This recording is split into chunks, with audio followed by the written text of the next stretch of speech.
교육 세계문화의 소기능 WTO 국제학술 발표및 제26회 전국 사상을 제도야 연수회 입소식을 시작하겠습니다.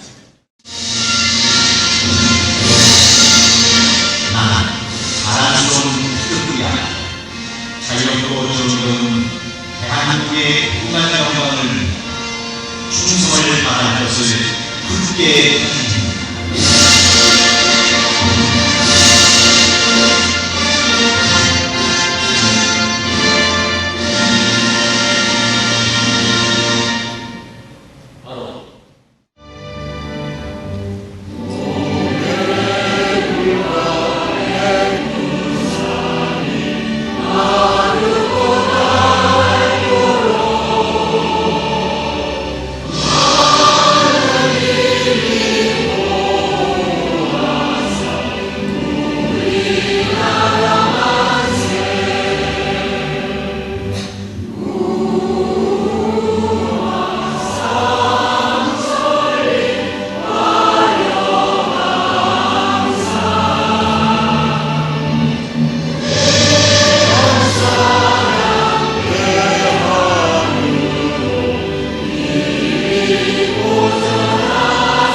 오시느라고 수고들 하셨죠.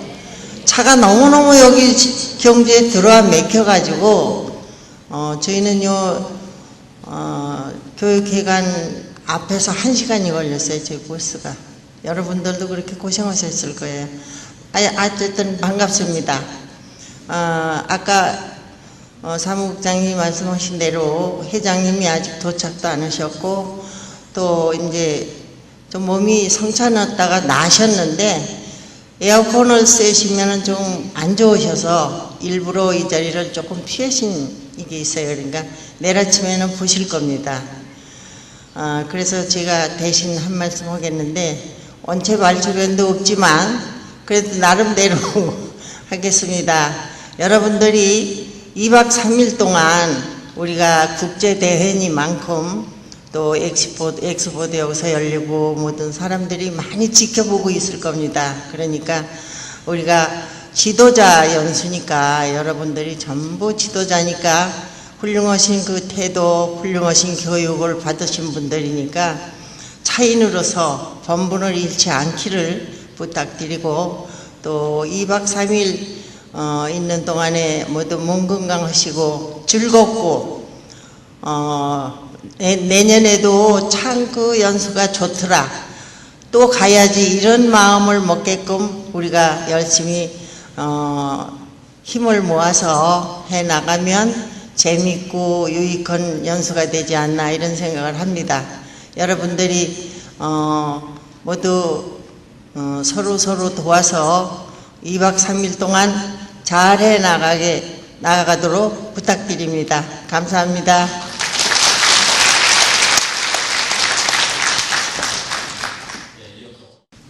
저는 경주에 올 때마다 돌아가시지만은 지금 우리들 곁에서 우리를 격려해 주시고 사랑해 주시는 박 대통령 생각이 납니다. 왜냐하면은 그분이 제가 60년도에 미국서 우리가 못 살 때 경제 원조가 없이는 우리나라가 도저히 헤엄쳐 나가지 못할 그런 시대에 서울에 오면은 그분께서 오늘은 어딜 가니까 자네 같이 안 가겠느냐 해가지고 온 것이 바로 여기 경주였었는데, 그때 당시 그분께서는 보온단지를 어떻게 해서라도 개발해서 우리 화랑정신 또 경주가 우리나라의 문화의 중심지가 될 수 있도록 하시겠다는 그런 말씀을 하셨습니다. 특별히 금년에는 경주에서 또 큰 문화 행사가 동시에 이루어지고 우리가 모일 때마다 저는 어저께 잠을 자려고 일찍 들어놓는데 잠이 안 오더라고요. 왜 나 하고 생각을 해봤더니 여러분도 생각나시죠?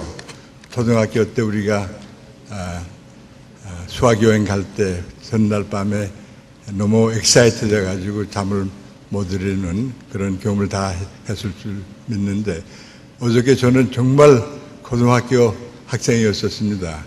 그래서 여러분들 다시 만날 걸 생각을 하고 너무 기쁜 생각에 앞으로 여러분들이 하실 일은 우리가 이만큼 크게 자랐으니까 내적으로 우리가 튼튼히 서로들 단결해서 차문화 보급하는데 여러분들이 계속 앞장서줄 것으로 믿고 또 국외로서는 우리 한국 차문화가 점점 국내뿐만 아니라 우리의 문화를 자랑한다고 할까, 우리 전통 문화를 알리는데 바로 여러분들이 앞장서서 이 큰 일을 해주셔야 될 걸로 믿습니다. 입소식을 모두 마치겠습니다. 다 같이 이번 성공을 위해서 박수로 쳐드립니다.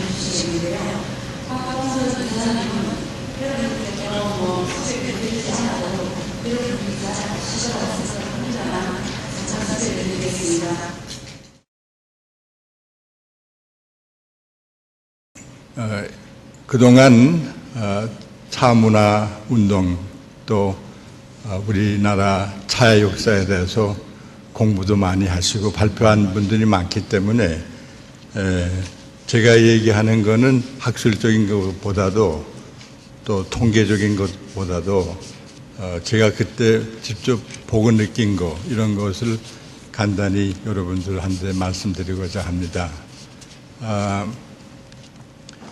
잘 아시겠지만은 우리가 이 차인의 모임을 시작한 것이 60년도 후반부터 70년도를 거쳐서 79년도에 우리가 완전히 한국 그때는 차인회라고 불렀는데 그런 모임이 결석이 됐지만은 해남에 가면은 누구누구가 있는데 그분들이 우리 차인들의 메카는 여러분들 잘 아시겠지만 해교도에서는 안 가면은 안 되는 그런 성지인데 우리 차인들의 성지를 만드는 일제함을 복원하는 사람들이 있다고. 그래서 그분들 가서 만나야 한다고. 그래서 한 달 동안 제가 1978년에 딴 일은 다 제껴놓고 아인 선생하고 해남에 가서 김봉호 선생 또 그때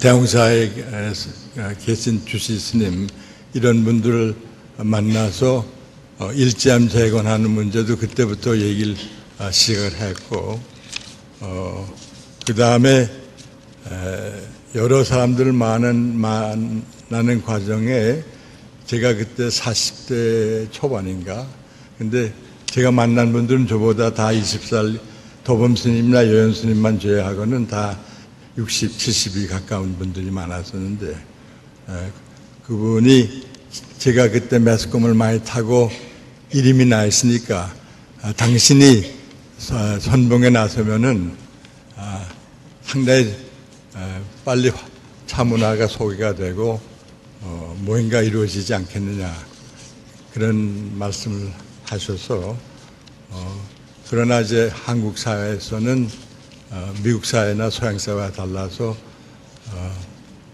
나이 많은 사람들이 무슨 중요한 일은 앞장을 서야 하는데 그때만 해도 40대 초반이면 제가 상당히 새파랗게 젊은 나이이기 때문에 뭐 사양 아닌 사양을 했는데도 저보고 앞장을 서라고 해가지고 불교에서 말하면은 포교를 한다 할까, 기독교에서 말하면은 전도를 한다 할까 그런 역할을 담당을 하게 됐는데 요새는 또 흔한 얘기로 홍보대사라고 그러나 그래서 그런 역할을 맡게 됐어요. 이런 분들이 모여가지고 즉각 우리가 말만 할 게 아니라 시간적으로 많이 늦어졌으니까 빨리 차문화를 공급하고 또 우리가 큰 일을 하기 위해서는 모임과 모임을 빨리 만들자 해가지고 거의 즉석에서 차연회를 만들고 동시에 일제함도 재건하는 걸로 그렇게 교리하는 교리를 하고 1979년 1월 10일 날 우리가 처음으로 사단법인 한국 차회라고 그때는 불렀는데 창립총회를 가지게 되고 거기에 발긴 대표로서는 최범술 스님, 박태영 화백, 박정환 교장 선생님, 김미 여사 이 네 분이 대표를 하기로 하고 일제함에 관해서는 위원장을 해남 일제함을 오랫동안 영어로 얘기하면 프로젝트라고 할까 이것을 이룩하려고 해서 왔던 김봉호 선생이 이 양반은 극작가인 동시에 서울 심포니에서 지금 서울 시향이라고 그러는 데서 팀파니 이걸 하셨다고 그래서 음악인도 그러니까 정말 그야말로 예술인으로서 상당히 활약을 많이 하신 분인데 그래서 김봉호 선생이 위원장이 되시고 부위원장으로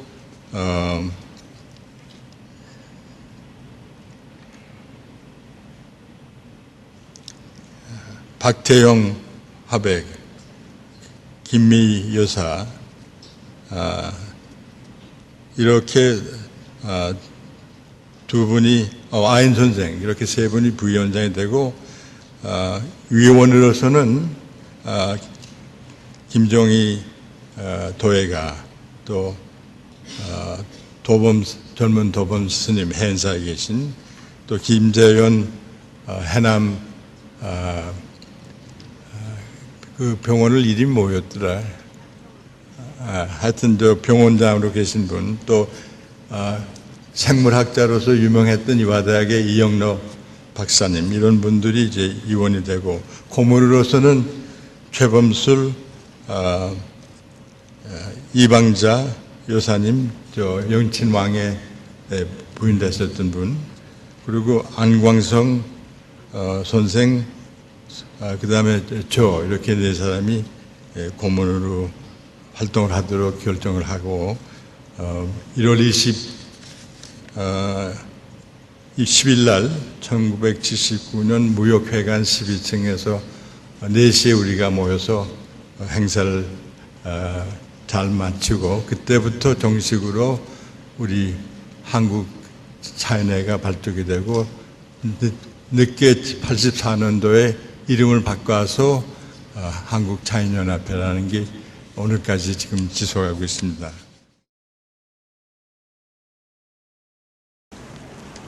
좋은 소개해 주셔서 감사합니다. 존경하는 박동선 차연연합회 이사장님, 그리고 우리 박건음 회장님, 그리고 존경하는 우리 허재남 수석 부회장님, 전유복 사무국장님, 그리고 제26회 전국 차생활 지도자 연수에 참석하신 차 지도자 여러분들 정말 반갑고 감사합니다. 아프리카라는 것은 아까 우리 전 사무국장도 말씀하셨다시피 굉장히 멉니다. 멀고 또 가기도 힘들고 여행하기도 힘들고, 여기 아프리카 혹시 여행하신 분 한번 손들어 보시죠. 아이고, 몇 분이 되시는군요. 아이고, 축하드립니다. 사실 아프리카는 여행을 가려고 그래도 여행사도 적당한 데도 없을 뿐 아니라 비용도 한 2배 정도 들죠. 구라파 가는 거에 한 2배 들고, 또 날짜도 오래 걸리고, 오래 걸려도 보는 것은 적고, 또 실제로 아프리카의 그 여행사에서 주선하는 걸 보면은 케냐를 가서, 케냐의 나이로비에 가서, 나이로비에 그 사파리를 보고, 그 다음에 거기에 마사이족을 보고, 그 다음에 쭉 내려가서 혹시 킬리만자로를 볼 수 있는지 모르겠어요. 그 정도를 보고 나서 쭉 내려가서 짐바브웨와 잠비아에 있는 빅토리아 호수를 봅니다. 빅토리아 호수를 보고 나서 남아공으로 가서 케이프타운을 들어가죠. 케이프타운에 가면 희망봉이 있습니다. 항구지, 아름다운 항구입니다. 그걸 보고 돌아오는 것인데, 그건 사실상의 아프리카가 아니고 그건 아프리카의 낙원 지역이란 말이에요. 제가 지금 얘기하려는 것은 그러한 아프리카가 아니라 아프리카의 진짜의 그 아프리카, 흑아프리카, 까만 사람들, 그 사람들은 어떻게 생활하고 그 사람들 문화는 어떤 것인가 하는 것에 대해서 이거를 조금 여러분들께 시간이 짧지만 이해를 높이고자 그 강의 제목을 잡았습니다. 그 아프리카에서는 사하라, 이게 사하라인데, 사하라 이북에 여기 저 알제리아, 그 다음에 모로코가 여기인데, 모로코, 튜니시아, 에집트, 이쪽에, 북아프리카 이쪽에서는 주로 차를 많이 합니다. 커피보다는 차를 많이 하는데, 이 차는 보통 영국에서 가져온 립톤 차입니다. 립톤 차에다가 설탕을 많이 넣어서 하루에 10잔이고 20잔이고 계속 그 차를 마십니다. 그 손님이 와도 차를 대접합니다.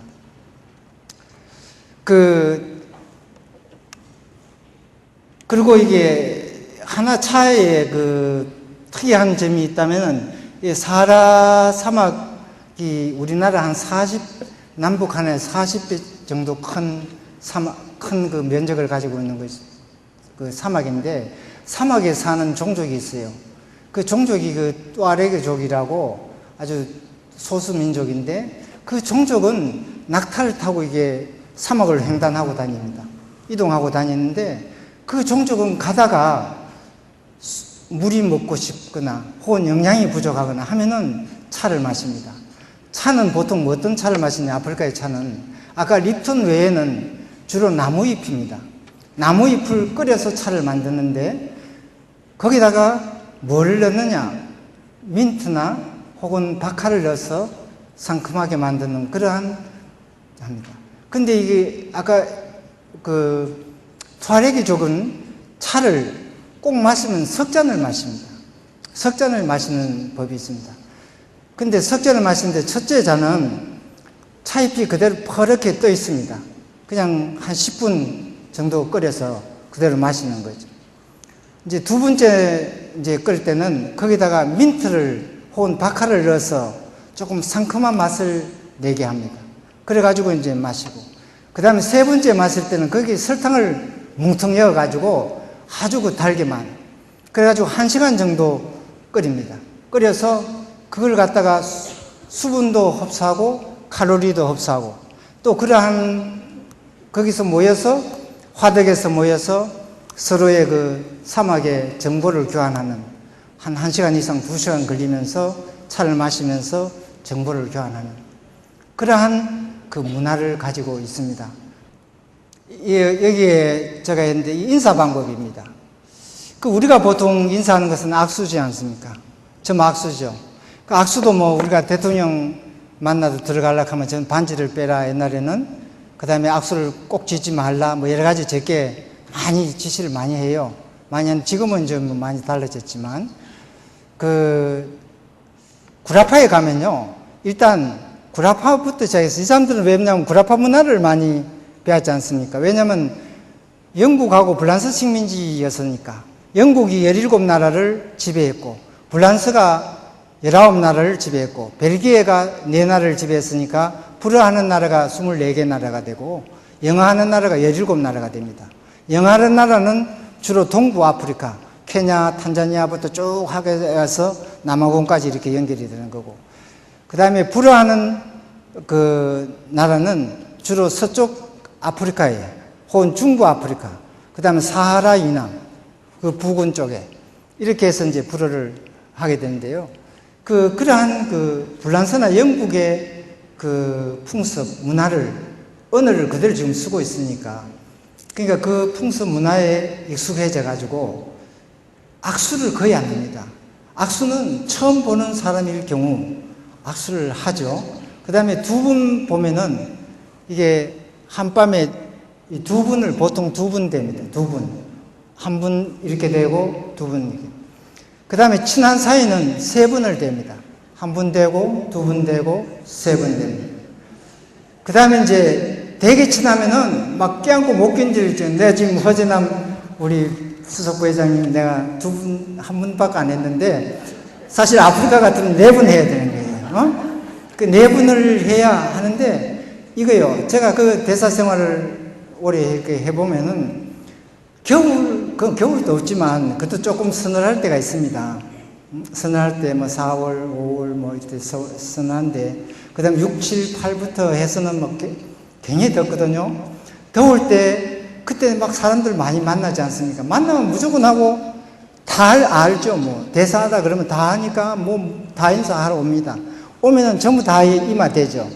그러면 나중에 여기가 땀이 배었어요. 나중에 여기를 못하고 나중에 머리로 가지고 머리로 가지고 이러니까 그럴 수밖에 없어요. 자기들도 그렇게 하는 거예요. 이게 바나나인데요. 우리가 주로 바나나 그러면은 이런 바나나는 우리가 잘 구하기 어렵지 않습니까? 이 바나나는 바로 주식용입니다. 이거는 바로 아프리카 밀림에서 나는 겁니다. 밀림에서. 이게 키우는 것이 아니에요. 그리고 키우는 것은 각 집 앞에 이렇게 나무가 있어요. 거기서 뚝뚝 따서 그냥 부드러운 거는 간식으로 그냥 먹습니다. 간식으로 먹는 거고, 이거는 팜오일에다가 튀겨서 이거를 갖다가 주식을 하는데요. 이게 굉장히 찰집니다. 굉장히 찰지고 녹말기가 많고 전분이 굉장히 많습니다. 또 코코아 야자에서 열매를 이렇게 따서 물을 이렇게 마시기 해서 이제 물 대신에 물이 귀하니까 물 대신에 그걸 마시는 그런 그것도 이제 하나의 주식은 아니지만은 이런 것도 그 사람들이 이렇게 물 대신에 마신다. 그 다음에 이제 여기 그림에는 안 나옵니다만은 야함이라고 들어본지 모르겠습니다. 우리나라 감자와 같습니다. 또 만육이라고 들어보시는지 모르겠지만 만육 우리나라 고구마와 같습니다. 당분이 굉장히 많고 전분이 굉장히 많습니다. 그거를 빻아가지고 가루를 만들어가지고 떡을 만든다든지 쪄서 말이죠. 떡을 만들어서 손으로 가지고 이렇게 찝어서 그 생선숲에다가 찍어서 그 사람들은 뭐 젓가락 같고 숟가락 같은 걸 안 먹고 그냥 손을 가지고 먹으니까 말이죠. 오른손을 가지고 먹죠. 왼손은 부정하다 그래서 왼손은 안 하고 오른손을 가지고 찝어서 이렇게 먹습니다. 먹는데 이것이 이제 아프리카의 주식이 되겠습니다. 이게 전부 다 이 주택인데요. 이게 사실 아프리카는 자연에 순응하면서 살아가는 겁니다. 뭐 우리 같이 뭐 집을 사서 뭐 이게 투자해가지고 돈을 안 걷는다. 그 다음에 뭐 저축을 해가지고 은행도 없습니다만은 뭐 수도에는 한두 개 있습니다만은 그 외에는 은행이 없어요. 그냥 저축도 하지 않고 또 뭐 밀림에 가면은 얌, 그 다음에 마녀, 저는 그 바나나 그냥 따서 먹으면 되는 거거든요. 그러니까 항상 낙천적이고 태평스럽습니다. 그러니까 얼굴을 쭈그리지 않습니다. 항상 웃습니다. 길길 웃고. 그래서 저 사람들 왜 저렇게 웃고 맨날 저래가지고 어떻게 살아가겠느냐. 우리가 보면 외국 사람들 보면 좀 한심하다 이제 이렇게 볼 수가 있죠. 근데 그 사람들의 그것이 자기네들이 살아가는 하나의 방식입니다. 그러니까 아프리카 사람들 춤추는 거 보시면은 위에 손을 많이 흔든다든지 상의를 많이 흔들지 않습니다. 이 사람들은 주로 허리, 엉덩이가 뒤로 많이 나왔죠. 그러니까 이게 엉덩이를 많이 움직입니다. 그리고 이게 다리를 이렇게 움직여서 그래서 우리 만델라 같은 사람들 있다고 막 연설하다가 일어나서 자기가 막 춤을 추는데요. 그런 걸 보면은 아프리카 사람들은 유연성이 있어서 위에 상체를 안 흔들고 손을 안 흔들고 허리와 밑에 다리를 갖다가 흔들면서 춤을 아주 흥있게 춥니다. 그래서 이게 모든 행사, 크고 작은 국가적인 행사나 정부에서 하는 행사, 하여튼 무슨 뭐 외교단에서 하는 행사, 그 다음에 가족 행사, 행사마다 제일 먼저 그 분위기를 일으키는 것은 춤꾼입니다. 춤추는 사람들이 제일 먼저 나와서 그 사람들이 춤을 추는데 무슨 춤 악기가 있습니까? 악기가 없어요. 타악기밖에 없어요. 타악기라는 것은 이제 북을 만들어 가지고 이게 치는 거, 그 다음에 뭐 다리에다가 이게 무슨 뭘 이어가지고 소리 나게 해가지고 하는 거, 이런 것으로 해가지고 이제 흥을 내는 거예요. 사막에 가보면요, 사막이 융단처럼 된 모래 사막이 있는가 하면, 그 다음에 돌로만 된 돌바위 사이가 있는가, 그 다음에 자갈로만 쫙 된 자갈 사막이에요. 그 사막의 종류도 있고, 그 다음에 풀이 덩석덩석 나 있는 풀, 그래 있어요. 사막은 이게 얼마냐? 우리나라 남북한 합해가지고 사하라 사막이 40배입니다. 40배. 그러니까 사하라 사막에 모래가 불면은 전 아프리카 대륙에서 다 모래바람이 다 부는 거예요. 그러니까 우리가 고비 사방에서 무슨 황사가 온다, 그랬는데 아프리카에는 사하라 사막에서 모래가 불기 시작한다 하면은 온 천지가 안 보이는 거예요. 제가 수단에 근무할 때 자동차를 타고 갔는데 모래바람이 불어오는데 차가 움직일 수가 없어요. 이게 돌아갈 수가 아니에요. 왜? 모래가 앞에 딱 하니까 이게 돌아갈 수가 없어요. 그때는 무조건 하고 중단해야 됩니다. 무조건 차를 중단해야 됩니다. 그러니까 사막에 가까운 지역은 그렇고요. 좀 먼 지역은 그냥 완전히 저녁에 낮이고 간에 밤낮 없이 캄캄합니다. 캄캄합니다. 그런 정도로 모래바람이 센데요. 실제로 사막에 가보면 낮과 밤에 기온도 많이 있고 또 바람도 있습니다. 사막은 정말 경이롭습니다. 아까 제가 여기 다도 하시는데 정말 경이롭다 하는 것을 제가 느꼈는데요. 사막에 가면 지구의 숨소리를 들을 정도로 한적하죠. 아주 고요하죠. 지구의 숨소리가 다 들립니다. 아프리카에서 제일 신성시 되는 하나의 산이죠. 킬리만자로. 그 해밍웨이가 킬리만자로의 만년설이라는 소설을 써가지고 유명해졌고, 우리나라 킬리만자로라는 조영남이가 노래도 불렀습니다만은, 이 킬리만자로는 올라가는데 3일이 걸립니다. 보통 올라갈 수가 없어요. 킬리만자로는 케냐하고 탄자니아 옆에 국경선에 붙어 있는데요. 그 옆에는 사파리 공원이 제일 큰 사파리 공원들이 다 거기 있습니다. 암보세리, 그럼 세렝게티, 고롱고로, 전부 다 거기에 있습니다. 아마 전부 다를 좀 보여요. 왜냐면 시간이 안 되니까.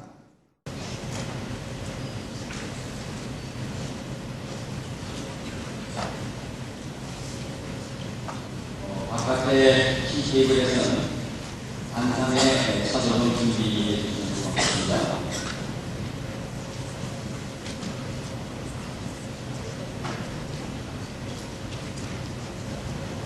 회장님, 이사장님, 안상에 연습해 주시는 것 같습니다.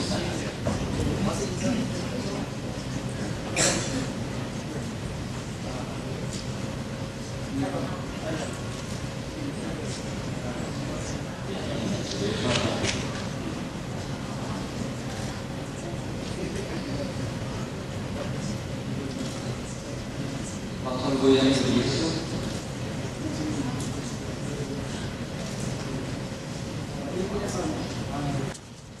존경하는 대한민국 차인 동지 여러분,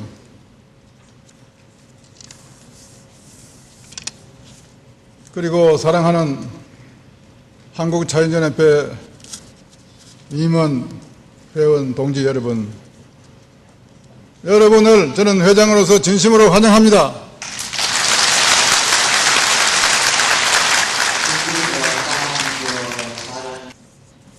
차인 동지 여러분과 함께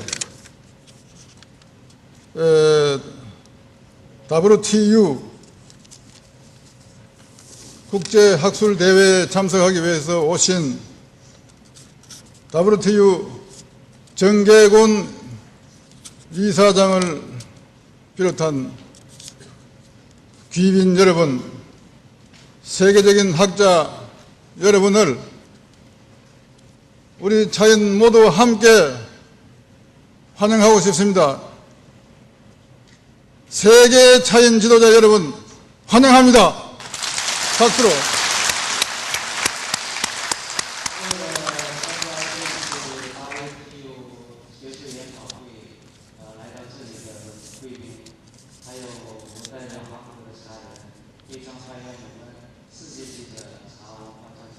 이곳 경주는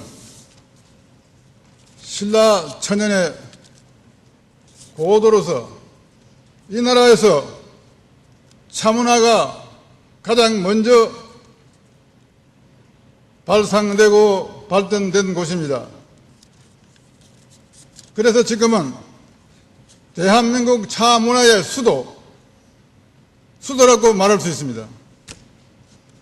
이번 학술대회가 이 자리에 계신 모든 차인들이 합심 협력해서 원만하게 잘 치러진다면 이것이 한국 차문화의 발전과 세계 차문화 발전에 결정적인 역할을 하게 된다는 것을 여러분에게 분명하게 말씀드립니다.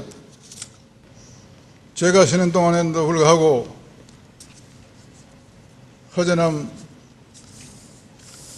회장 직무 대행을 중심으로 한 임원 여러분들의 노력으로 이와 같이 훌륭한 대회를 치르고 된 데 대해서 저는 회장으로서 무한한 감사를 보내는 바입니다. 정말 감사합니다. 또 그동안 투병을 하는 동안에 전국의 차인 여러분들이 종교를 초월해서 기도해 주시고 또 어떤 분들은 좋은 음식을 보내주시고 어떤 분들은 약을 만들어가 보내주시고 그렇게 모두 노심초사 걱정을 해주신 덕택에 저는 이렇게 건강 외형상으로 건강한 모습으로 나타났습니다.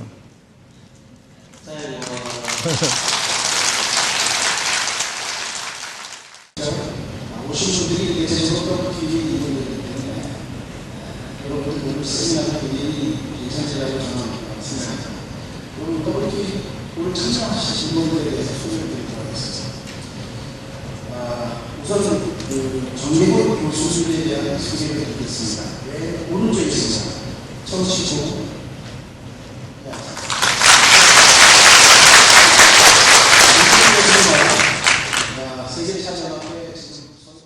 두 번째 계시는 분은 이문진 교수입니다. 많은 여러분들이 알 건데 이문진 씨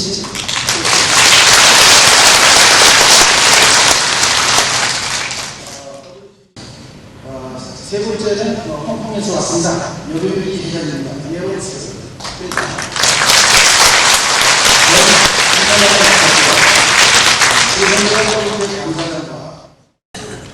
네 번째는 타이완에서 오셨습니다. 유지채아.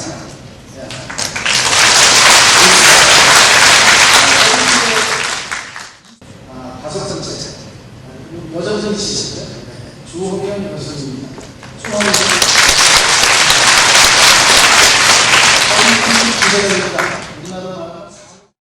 여섯 번째 계시는 분은 일본에서 왔습니다. 왕아리 계십니다.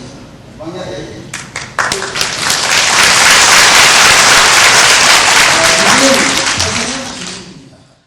그 다음에 일곱 번째는 여러분 낯익는 모습이셨어요.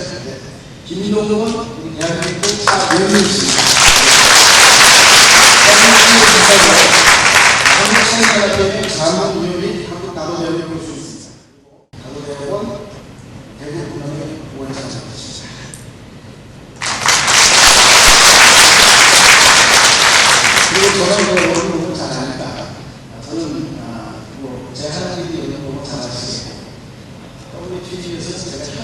저는 우리 이사장님도 얼마 안 남았는지 이렇게 기사로 내려갈 것 같습니다. 그러면 첫 번째 발표자인 정미원 이사장님의 발표를 열렬한 박수로 청해 주시기 바랍니다. 감사합니다. 题目呢就是世界及中国茶产业的概况。 오늘 발표할 내용은 세계 및 중국의 차 산업에 대한 내용입니다.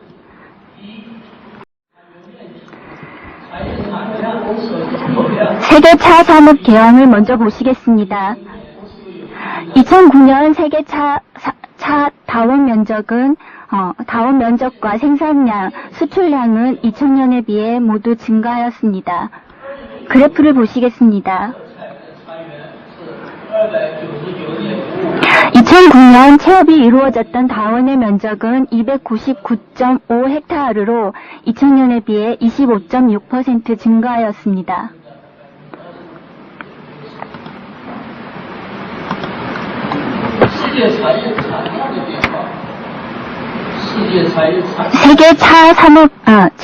세계 차 생산량의 변화를 보시겠습니다. 2009년 세계 차 생산량은 388.5만 톤으로 2000년에 비해 31.1% 증가하였습니다.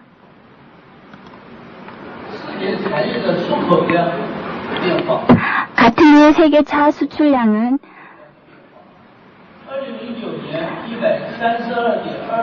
2009년 132.2만 톤에서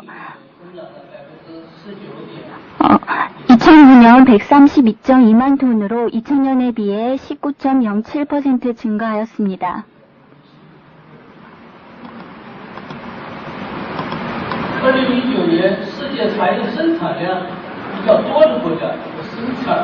다음은 차 생산량이 가장 많은 나라들을 순서대로 나열한 것입니다.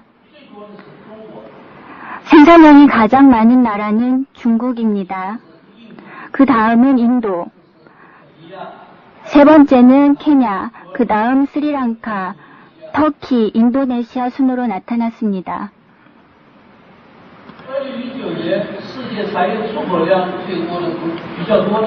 2009년 세계 차 수출량을 비교한 그래프입니다.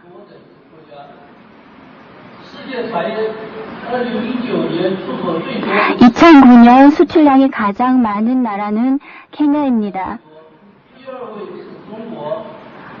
두 번째는 중국, 세 번째 스리랑카, 네 번째가 인도로 나타났습니다.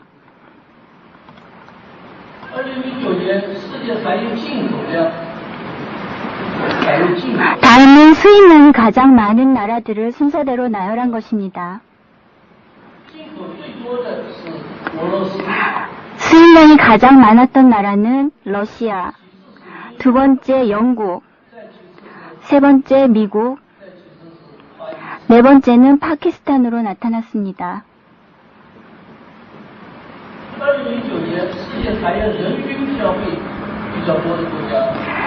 2009년 1인당 차 소비량이 가장 많은 국가는 첫 번째 쿠웨이트,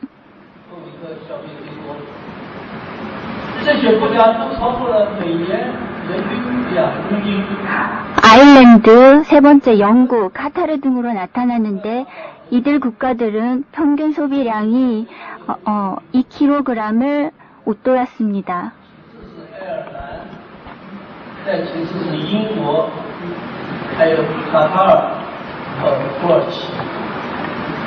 그중 쿠웨이트는 2.46kg으로 나타났습니다.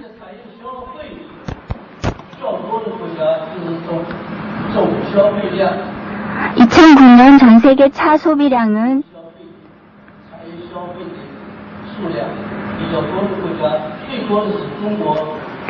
차 소비량이 가장 많았던 나라는 중국입니다.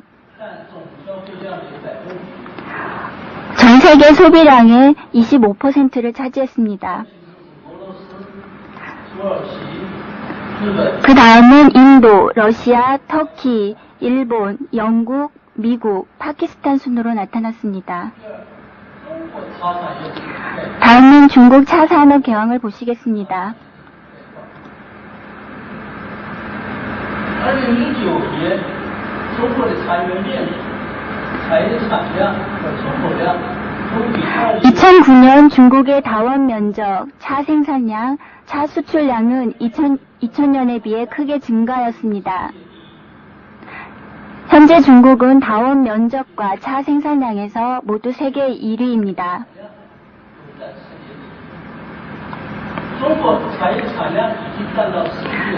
중국의 차 생산량은 세계 차 총 생산량의 약 34%를 차지하고 있습니다.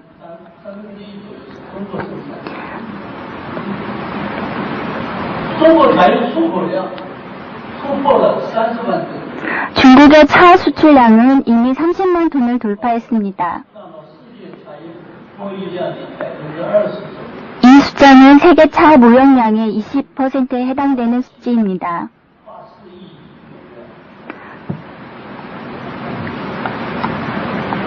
중국 186万公顷的茶园当中，已经发展有机茶园，有机的茶园。 중국은 184.6만 헥타르의 다원이 있는데 그중 유기농 다원이 약 9만 헥타르로 확대되었습니다.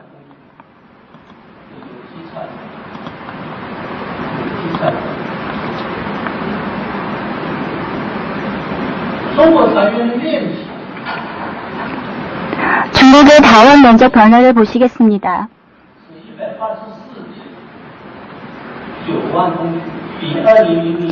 2009년 중국의 다원 면적은 184.9만 헥타르로 2000년에 비해 69.79% 증가하였습니다. 中国茶叶产量的变化，2009年中国产茶 2009년 중국의 차 생산량은 135.86만 톤으로 2000년에 비해 98.83% 증가하였습니다.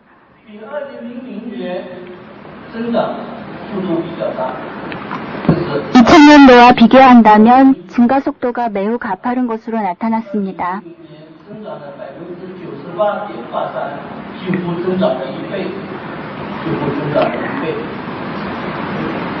약 2배 이상 증가한 것을 보실 수 있습니다.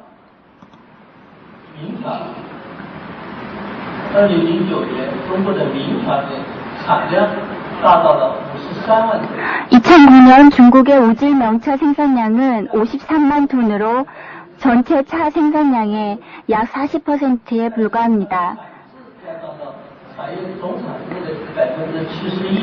그렇지만 그 매출액은 전체 차 매출액의 71.63%에 달하고 있습니다.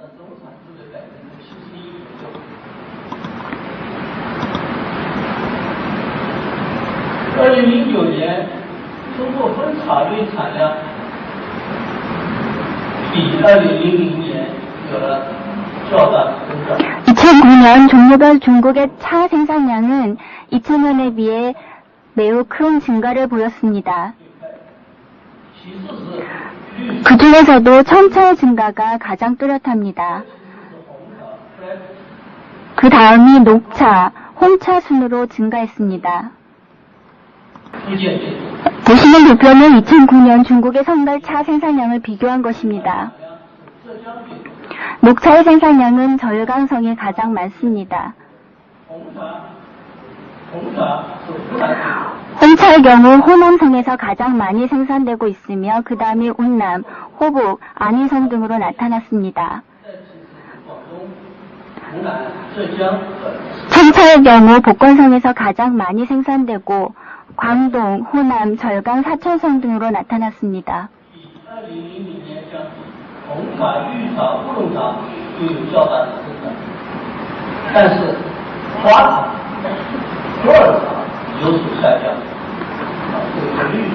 차 수출량 변화를 살펴보면 2009년 중국에서는 홍차, 녹차, 청차 수출량이 2000년에 비해 모두 증가하였습니다. 다만 화차와 보이차는 다소 감소하였습니다.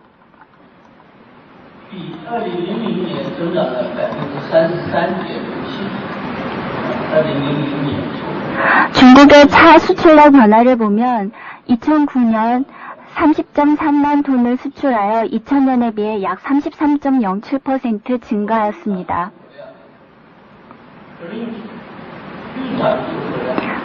2019年出口了22.93万吨，比2000年增长了 녹차의 경우 2009년 22.93만 톤을 수출하여 2000년에 비해 47.65% 증가하였습니다. 중국 차 산업 발전 추세에 대해 말씀드리겠습니다. 中国的茶园面积还会继续的扩大，茶园还会继续的扩大，产量会继续。 중국의 다원 면적과 차 생산량은 현재 지속적으로 증가하고 있습니다. 中国的茶园面积呢，现在是世界第一的， 중국의 다원 면적은 현재 세계 1위입니다. 已经存在着产大于销的这种风险，因此总体上应该以稳定面积为主，不能够再增加面积，应该是力求 다원 면적이 세계 1위인 중국은 현재 다원 면적을 현 상태로 유지하는 상태에서 단위 면적당 생산량을 증대시키는 방향으로 전력을 다하고 있습니다.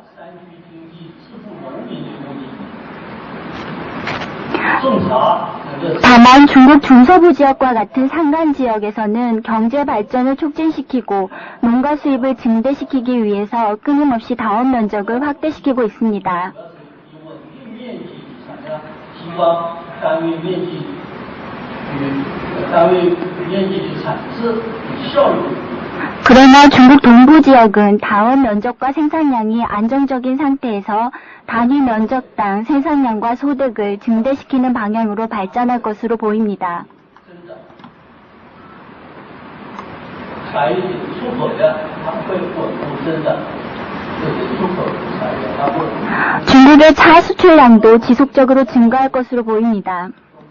多茶的一些国家，但是以绿茶为为了满足世界各地茶叶 중국은 다양한 종류의 차를 생산하고 있지만 녹차가 주를 이룹니다.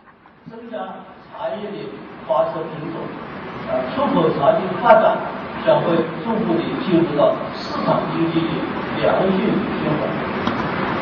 目前，中国出口茶的品牌 앞으로 중국은 세계 각 지역 소비자들의 수요에 맞춰 차의 품질을 높이는 데 힘을 쏟을 것입니다. 현재 중국에서 수출하고 있는 차 브랜드는 많지 않습니다. 그러나 점차적으로 기존 브랜드를 통합 정리하고 유명 브랜드의 개발과 홍보에 많은 노력을 기울일 것입니다.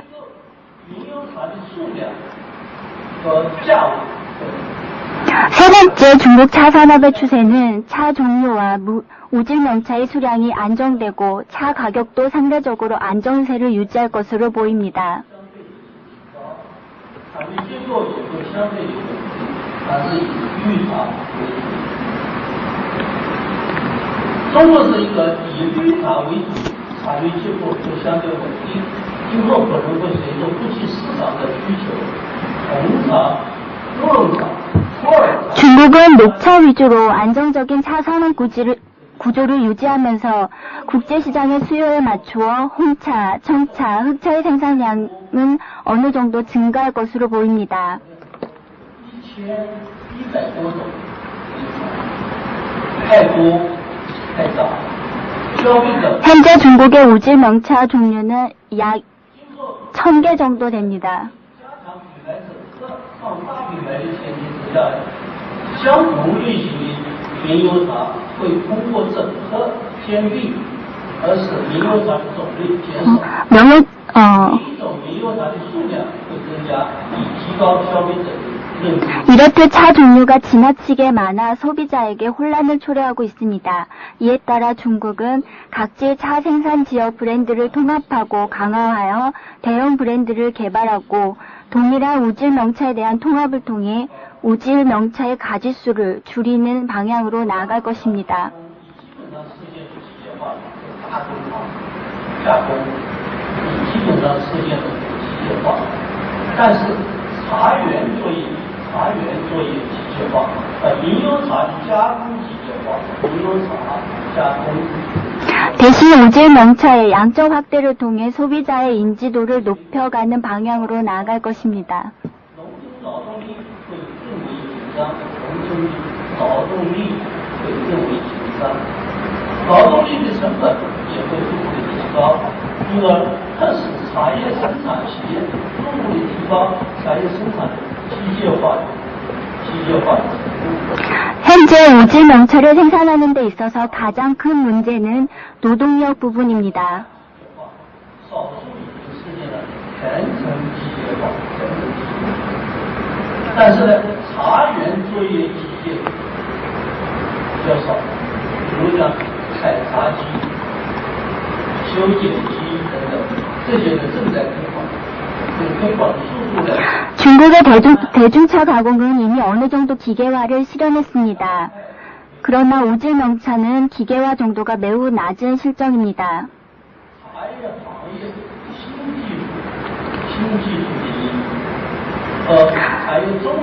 농촌 인력이 점점 부족해지는 상황에서 차엽 생산자들이 차 생산의 기계화를 추구하는 것은 자연스러운 현상입니다.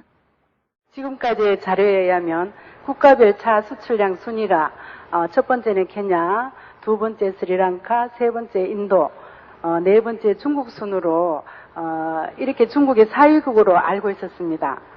근데 오늘 정계곤 교수님 발표에 의하면은 중국이 수출 2위국이라고 하셨는데 언제부터 중국이 수출 2위국이 되었는지 그 시기를 알려주시면 감사하겠습니다. 예, 전에는 중국의 차 수출 그 순위가요, 3위에서 4위에 달했다고 합니다. 그러다가 2년 전, 2009년도부터 2위로 상승했다고 합니다. 수출량이요. 在这个遗址当中，考古学家发现有人工的造物。 1913년도 이때 중국에서 하모도 유적이라는 유적지를 발굴을 했는데 그 유적지가 약 7,000년 전에 여기에서 뭐가 출토되었는가 하면 인공 재배한 벼가 이제 출토가 되었습니다. 그래서 2004년도 와서는 요 하모도 유적의 그 옆에서 다시 여기 이 지역의 이름이 전라산이라고 하는데 여기에서 고인류의 부락이라 그럴까요? 그 부락의 유적을 발굴을 했는데 무엇이 출토가 되었는가 하면 벼와 인공 재배한 차나무의 뿌리를 이제 발굴을 하게 되었습니다. 这是河姆渡的遗址的博物馆。 이것이 하모도 유적의 박물관입니다. 这是田螺山遗址的一个现场博物馆。 이것은 이제 전라산 유적지의 현지 전시관이고요. 这是田螺山那个现场馆里面的那个挖掘的那个情况。 예, 이것이 현장 그 전시관인데 지금 발굴하던 그 유적지 현장입니다. 在这个现场发现有这个古民居 고대 민가 木立柱 예, 그래서 木 나무 头的柱子 나무 建房子的柱子 구조의 건축이었는데 지금 보이는 이 나무들은 모두 나무 기둥들이겠습니다. 예, 전라산이라고 하는 명칭을 달게 된 것은요, 지금 요 그림을 보시게 되면요, 딱 달팽이 비슷하게 생겼죠. 이 높은 요 산에는 구릉 지역은 달팽이 가은 자리고요, 주위에는 논밭입니다. 이러한 그 구조를 가지고 전라산이라고 그러는데요. 라는 이제 달팽이란 뜻이겠습니다. 논밭과 달팽이로 이루어진 그 산의 형태. 그래서 이러한 형태의 명칭이 어디서 오게 되는가 하면 중국의 광서와 귀주의 그 접경 지역에 동족이라는 소수민족이 있습니다. 동족들의 부락이 바로 이런 데 이루어져 있습니다. 그래서 산과 이 논밭이나 강물이 이제 어우러지게 이루어진 한 개의 화폭이 만약 달팽이와 비슷하다 해서 전라산이라고 이름을 달게 됐습니다. 이 부락의 근처에서 모두 3곳에서 이러한 그 나무 뿌리가 이제 발굴이 되었습니다. 这是挖掘现场的这个挖 이것이 出来的 발굴 茶树 현장입니다. 根， 예, 茶树根。 지금 여기에서 출토된 것이 지금 차나무의 뿌리들이겠습니다. 이 차나무 뿌리와 붙어 있는 이 흙의 색상, 这就是 그 다음에 出土的 토층의 그 사수분. 상황을 보고 이제 근데 요것이 바로 그때 출토되었던 뿌리들이겠습니다. 이러한 나무 뿌리들은 이제 그 일본 동경대학을 비롯해서 또 저기 중국의 고고학 교수분들 이런 분들이 모두 6개의 그 뿌리를 가지고 검증을 했다고 합니다. 예. 他们做了这个显微切片分析的结果，表明的这些山茶树的树木是人为种植的， 네, 其 그래서 木材的 이것을 结构呢跟这个茶树是一样的。 예, 그리고 이제 이 6개의 그 뿌리를 가지고 현미절편, 이게 말하게 되면 칼로 이렇게 좀 잘라가지고요. 그것을 이제 검증을 한 결과, 바로 이 나무들의 뿌리는, 차나무의 뿌리와 구조가 완전히 일치했다. 본 발표의 토론자로는 오명희 부회장님과 백일순 이사가 맡아주시겠습니다. 잠깐 일어서서 인사를 올리도록 하겠습니다. 네. 앉아주시기 바랍니다. 그러면 류견진 교수님께 발표를 부탁드리도록 하겠습니다. 여러분 큰 박수 맞아주시기 바랍니다. 네, 감사합니다.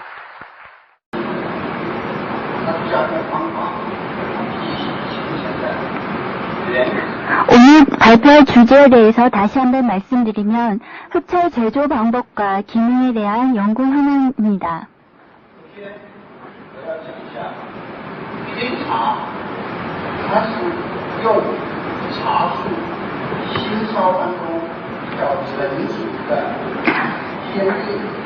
흑차는 비교적 성숙된 잔입을 원료로 합니다. 제조 과정에서는 녹차에서 이용되는 살청 방법 이외에도 퇴적 시간이 있으며 미생물의 참여와 후발효 작용에 의해 만들어집니다.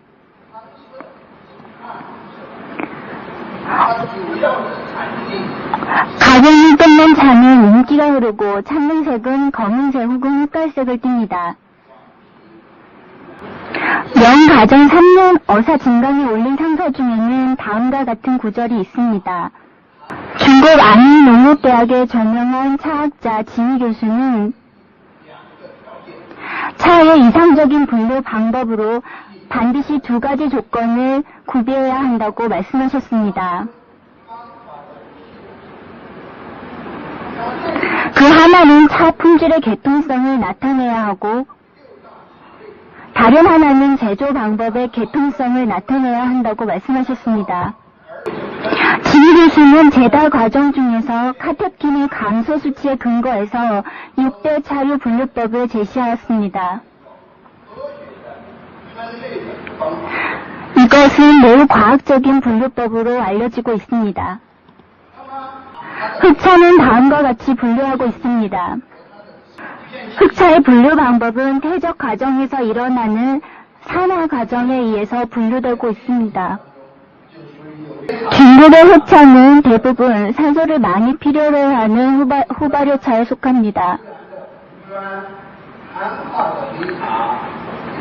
그 예로 사천 변차, 호북 노천전, 호남 복전, 안항 흑차, 운남 도입차, 광서 육보차가 있습니다. 다음은 흑차의 제조 과정입니다. 먼저 원료를 채합해서 녹차처럼 살청을 합니다.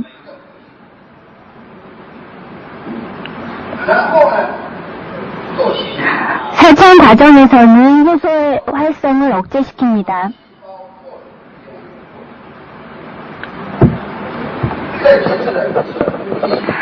살청이 끝나면 유념 과정을 거치는데 이때 세포를 파괴하게 됩니다.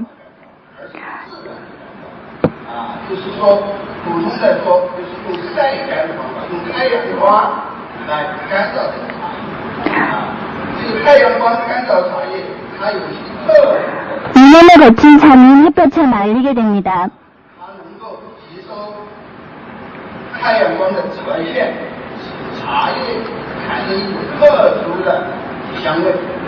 보통 햇볕을 이용해서 말리게 되는데 그 이유는 햇볕을 이용해서 말렸을 때 그 독특한 차의 향을 가질 수 있기 때문입니다. 所以使茶叶在以后的发酵过程当中有大量的微生物可以来自，加上日光干燥的温度比较低，时间比较长，这样 또한 햇볕에 말렸을 때는 발효 과정에서 미생물의 활성을 돕기도 합니다. 因为普洱茶也好，其他的黑茶也好，它的品质的形成越并有基础，所以这个晒干这个工序实际上是非常重要的。 따라서 햇볕에 말리는 과정은 흑차의 제다 과정에서 매우 중요한 부분입니다.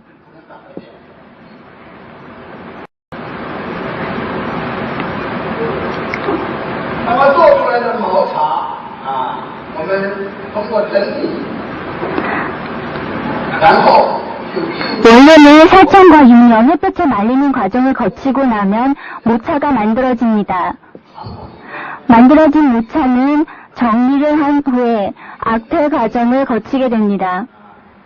茶叶在恒定的温度或湿度下面， 악퇴에서는 그에 적합한 온도와 습도가 요구됩니다. 이처럼 적당한 온도와 습도가 있을 때 산화가 잘 돼서 좋은 차가 만들어지게 됩니다. 악퇴는 하루 만에 만들어지는 과정은 아닙니다. 보통 1개월에서 2개월 정도 걸립니다.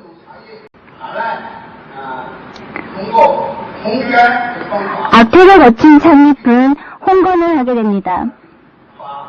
活堆过程当中产生的这样一些微生物和它的代谢产物，通过高温把它查阅，然后就做成了这样黑茶的。 홍건 과정에서 고온을 이용해서 미생물을 산화시킵니다. 然后呢，我们再通过机械化的压制过程。 이렇게 홍건을 마친 찻잎은 산차라고 하는데 이 산차는 다시 압력을 가해서 모양을 만들어주게 됩니다. 지금까지 흑차의 제다 과정에 대해서 말씀드렸습니다. 호기성 흑차의 사진을 보고 계십니다. 현재 한국 분들이 많이 좋아하고 계시는 광서 육보차는 압력을 가해서 만들어지는 것이 아닙니다. 다음에 흑차의 흡발효 과정 중에 색향 맛의 변화를 보시겠습니다. 다음은 색소, 향, 맛의 변화를 일으키는 주요 물질의 변화에 대해서 간단히 소개하겠습니다. 먼저 색에 대해서 말씀드리면 녹차의 경우에는 건차가 황록색을 띱니다.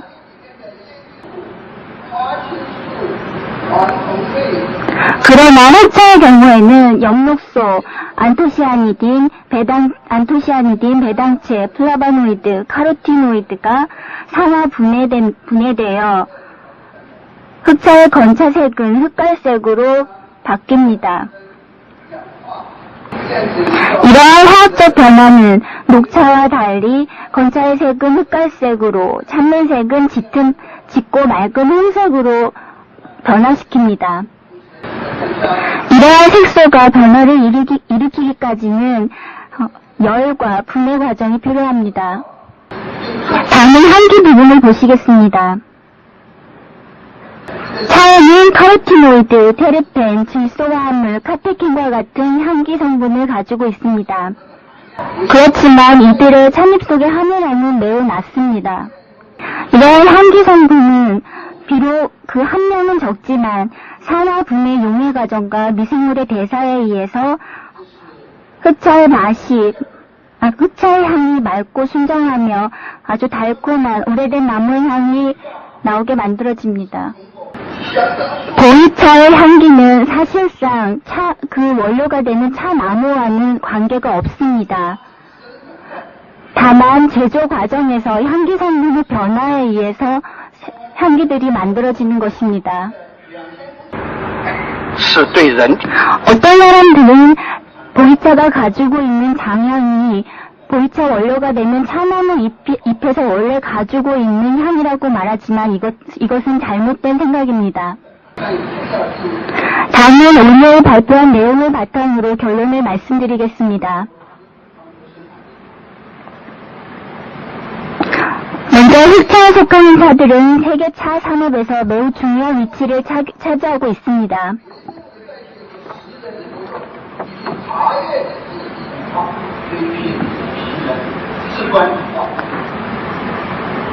흑차의 제조 과정 중 악태는 미생물의 대사작용과 습열작용 및 찻잎 자체의 산화가 차의 품질을 결정하는 관건이 됩니다. 교수님 강의 너무 잘 들었습니다. 70페이지에 보면 도표 9가 있습니다. 거기에 생보이와 숙보이 차의 카테킨 성분 구성 비결을 보면 갈릭 엑시드, 즉 갈산이 다른 유리형이나 에스테로 카테킨보다 훨씬 많은데 일반적으로 카테킨 성분 구성비를 보면 EGCG가 가장 많은 것으로 알려지고 있습니다. 일반적인 차와 보이차의 카테킨 성분 구성비를 말씀해 주시면 감사하겠습니다. GCG 大量的消耗形成了茶色素和莫氏子酸。 네, 이 흑차는 인공 악태 과정을 통해 가지고요, 대량의 여기 갈산이나 여기 EGCG 이런 게 소실되면서 다른 한 색소나 이런 다른 기타 원소들이 많이 생산된다고 합니다. 제가 실험실에서 이런 많은 현대 의기를 가지고 실험한 결과 이 악태 과정을 거치면서 생엽에 있던 많은 EGCG라든가 이 카테진들이 소실된다고 합니다. 그래서 이제 악태 과정을 거친 이 차엽 속에 이게 카테친, EGC를 포함한 이런 물건들이 원래 생엽 속에 포함한 함량의 3% 정도밖에 남지가 않는다고 합니다. 네, 그래서 그 원인은 바로 이 악태 과정을 거치면서 이 카테친이나 이런 것들이 색소나 기타 화학 원소들로 합성이 되거나 또 분해가 돼서 기타 원소를 형성하기 때문에 악태를 거친 차엽 속에 이 카테진 함량이 감소된다고 합니다. 그래서 사실 이 도표에서 보게 되면 두 개 비교한 것이 생보이와 숙보이입니다. 생보이라는 것이 아직도 쇠청 녹차를 특성을 유지하고 있는 차입이기 때문에요. 여기에서 비교해 보시면 기타 차량들, 특히 녹차와 발효차, 이 보이차 간의 이게 카테친의 함량 비교가 되실 거라고 합니다. 네, 그래서 이제 녹차로 놓고 보게 되면 이 카테진이 비교적 완벽하게 이제 거의 완벽하게 보유가 되어 있다고 합니다. 그러나 녹차마다 또 다 틀리겠죠, 함유량이.时间把它. 그래서 일본의 전차를 보게 되면大概多少日本的真茶？乌龙茶呢，大概保留量是日本的茶叶是多少？日本的真青保留量是90%。 일본의 정청 녹차는 이 카테친의 함량이 약 90%가 보유되어 있다고 합니다. 中国的绿茶大概85%左右。 중국의 녹차에는 약 85% 정도가 보유되어 있고요. 那么乌龙茶大概保留量是70%。 오룡차에는 약 70% 정도가 보유되어 있고요. 黄茶大概是30%。 황차에는 약 30% 정도 남아요. 예, 이 정도겠습니다.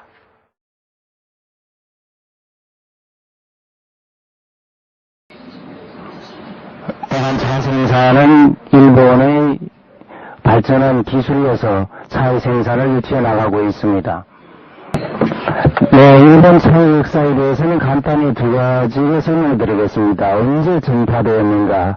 즉 8세기 805년에 전당사로 갔던 승대가 중국으로부터 차를 가져와서 일본에 전파하였다고 합니다. 중국과 일본, 한국도 유사한 사용이 있겠는데요. 815년에 천안에게 차를 들였다는 기재가 나옵니다. 그리고 일본에서 본격적으로 차 재배는 10년 후에 차가 재배되기 시작했다고 합니다. 네, 이것이 바로 일본의 차를 재배하기 시작했다는 기제이겠습니다. 일본의 차 생산과 유통, 네, 두 가지를 볼 수 있습니다. 하나는 다원 면적, 하나는 차업의 생산량.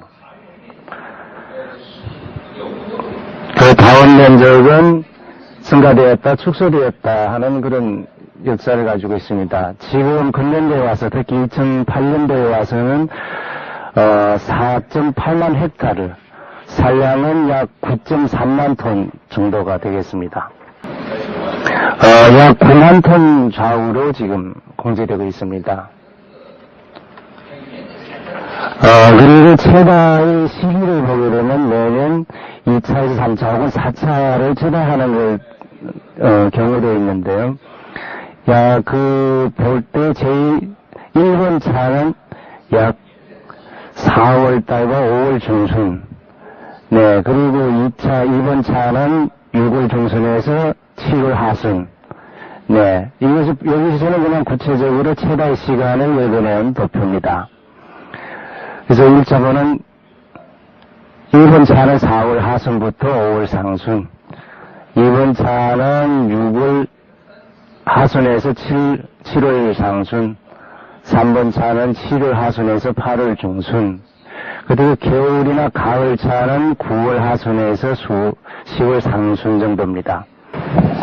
네, 밑에 보시는 그 수치는 바로 일본의 1년 내에 평균 헥타르당의 산량을 볼 수 있겠습니다. 요거는 이제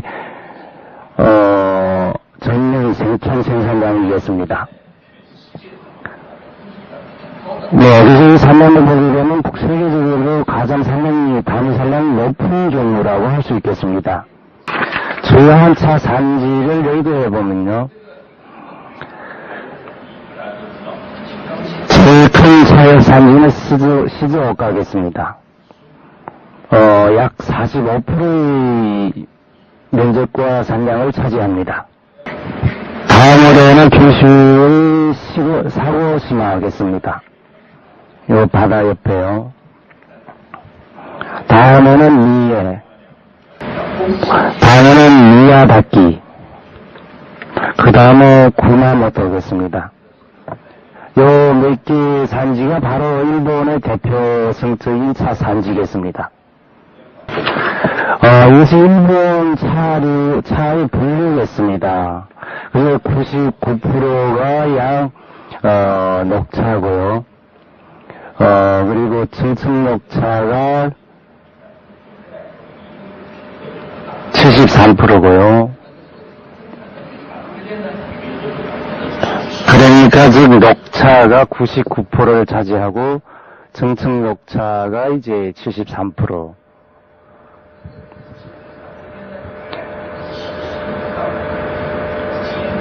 네, 그중 증축 녹차 가운데 73%가 전차이겠습니다.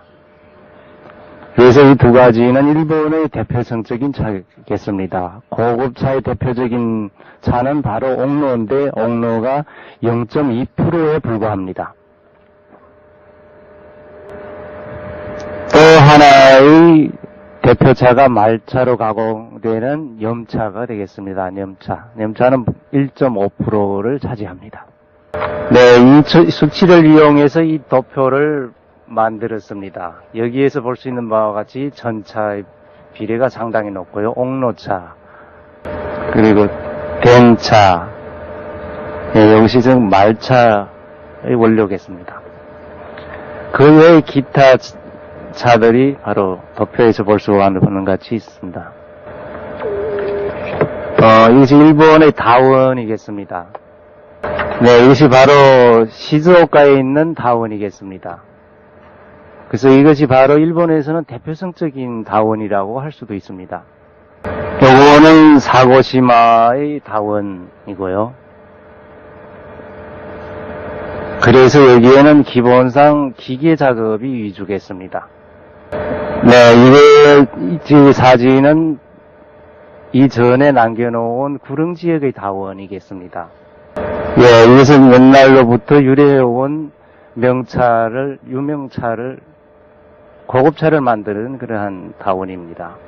예, 일본에서는 명차를 가공하는 원료도 기계로서 채달을 하는 경우가 많습니다. 이 아래 부분은, 예, 아래 보이는 사진은 지금은 거의 볼 수 없는 인공 채다 전경이겠습니다. 네, 일본의 인건비가 상승하기 때문에, 예, 기계로 많이 채달을 하지, 이것은 옛날에 이런 식으로 채달을 했다는 것을 보여줍니다. 다음은 일본 차의 대표성적인 가공에 대해서 설명을 드리겠습니다. 예, 일본에서 증청 산량이 가장 많은데요. 지금이 전차 가공 과정이겠습니다. 그래서 가공에 대해서 간단히 설명을 드리겠습니다. 네, 일본의 정청은 중국과 기타 지방에 많은 차이점을 가지고 있는데, 정청은 전기 가열로서 매의 산화를 억제하는 과정이고요. 예, 아주 고온의 전기로 가공하는 과정입니다. 예, 가공 다음에 조유, 예, 유념 과정이겠습니다. 네, 그래서 유념을 가볍게 하는 동시에 또 더운 바람을 불어넣는, 네, 그런 과정이 있습니다. 그리고 연류, 예, 그 다음에 유념이겠습니다. 네, 기타 나라에서도 이러한 유념기를 사용하고 있습니다. 네, 일본에서의 그 정청 녹차를 가공할 때서는 유념은 기본상 안에 속의 유념을 통해서 입속의 그 수분을 확산시키고 골고루 분포되게 하는 것이겠습니다. 그 다음에 이거 보는 것이 중류 과정이라고 하는데요. 네, 중류는 주요하게 조유 과정을 거치면서 불안정한 차의 모형을 재다시 정리하는 과정이라고 보면 되겠습니다. 예, 요거 회전식의 중류기겠습니다. 네, 그래서 중류 과정을 거쳤지만 역시 모양이 이상적이 아닐 때는 다시 정밀 유념을 거칩니다. 그래서 일본 차를 보게 되면 하나같이 모형이 아름답습니다. 이것이 바로 이 여러 가지 복잡한 유념 과정을 거치기 때문이라고 볼 수 있겠습니다. 네, 다음 과정이 마지막 건조 과정이겠습니다.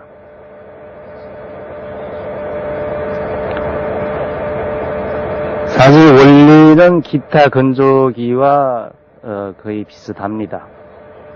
그래서 수분이 약 5% 정도 될 때까지 건조를 하겠습니다. 네, 바로 여기까지 하게 되면 모차 가공이 끝나는 거겠습니다. 모차 가공을 모두 된 후 다시 재가공 과정을 거치겠습니다. 네, 재가공 과정은 당연히 시장과 소비자들의 요구에 따라, 주문에 따라 이제 가공을 하겠습니다. 네, 첫 단계는 물론 건조 과정이겠죠. 다음에 선별 과정, 줄거리나 혹은 분말 등 이런 것을 정리해내고요, 골라내는 과정. 다음에 이제 상품으로 되었을 때 포장을 하겠습니다.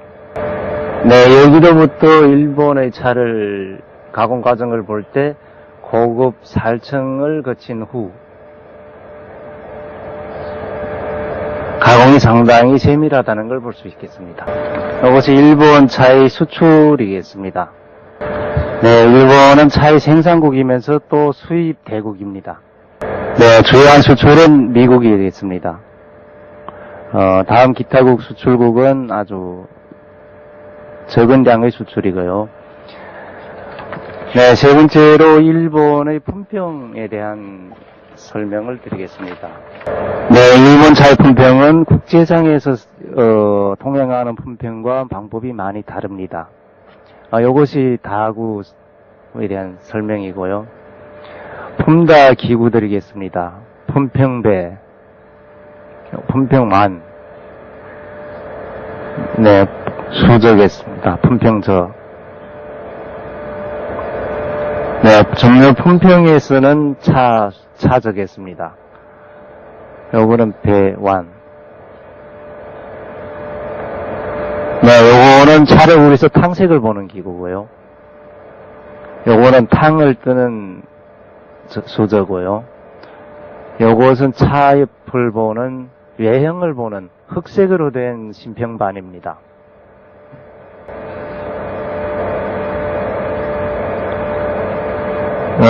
여기에 나온 그림들이 일본 차품평에서 사용되는 기구들이고요.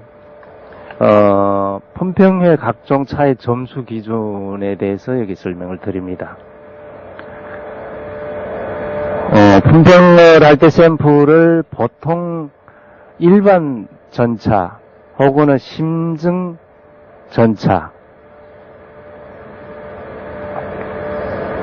네, 이거 심증 전차라는 것은 일본에서 신형으로 나온 차종의 하나입니다. 그 다음에 옥로. 보통 이 세 가지를 놓고 품평을 합니다.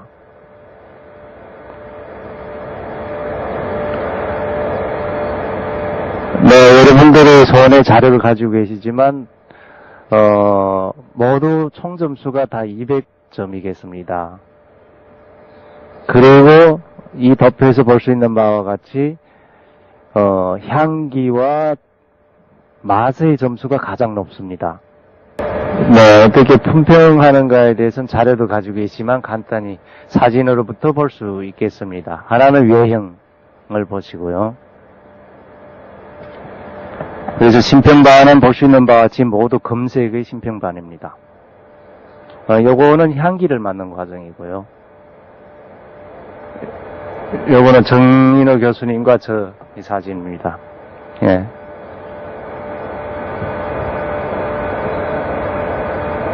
요거는 탕색입니다. 네, 요것이 일본에서 가장 높게 치는 탕색이고요. 다음은 조금 차한 탕색이고요. 요 과정은 자맛을 보는 과정입니다. 네, 그게 주요하게는 자맛은 선상미를 가장 중시합니다. 이제 보니까 일본 차의 역사, 그 다음에 일본 차의 생산 현황, 차나무 재배 기술, 차의 가공, 또 다섯 번째로 차의 생산과 유통체에 대해 설명해 주셨는데요. 아까 차 찌끄레기 재활용과 마지막에 신개발품 뚜껑을 열어서 흔들어 마시는 편리한 용기를 정말로 잘 봤습니다. 토론자 공동 질문을 하겠습니다. 지난 3월 일본 지진에 의해 후쿠시마에 원전 사고가 있었습니다. 무척 가슴 아픈 일로 한국인 모두는 안타까운 마음을 아직도 갖고 있으며 모든 것이 잘 복구되기를 기원합니다. 그러나 일본차, 특히 말차를 음용하던 한국의 많은 차인들은 걱정이 큰 것이 사실입니다. 이런 시기에 일본차 구입 방법에 대한 조언과 실제 일본 내에서 제기되는 원전 사고에 의한 일본차의 문제점에 대해서 말씀해 주시면 감사하겠습니다. 放心，如果以后如果有什么其他的这方面的问题的话， 지금 일본의 이 원전 사고 문제는 한국인뿐만 아니라 일본인들도 매우 관심을 갖고 있는 문제입니다. 핵 발전소의 폭발은 비가 내리면서 자원에 유입되어 문제가 되고 있습니다. 물론 방사선은 우리 몸에 매우 해롭다는 것은 확실합니다. 그렇다면 우리가 어떻게 일본 차를 구입할 것인가? 현재 일본 내에서는 방사선이 검출된 차는 절대 판매를 하고 있지 않습니다. 그러니까 안전하게 구입하셔도 되고 저 역시 일본에서 아무 문제 없이 차를 구입하고 있습니다. 혹시 이 문제에 대해서 더 토론하고 싶으시면 이 토론회가 끝난 뒤 오후에 다시 저와 토론을 해주셨으면 감사하겠습니다.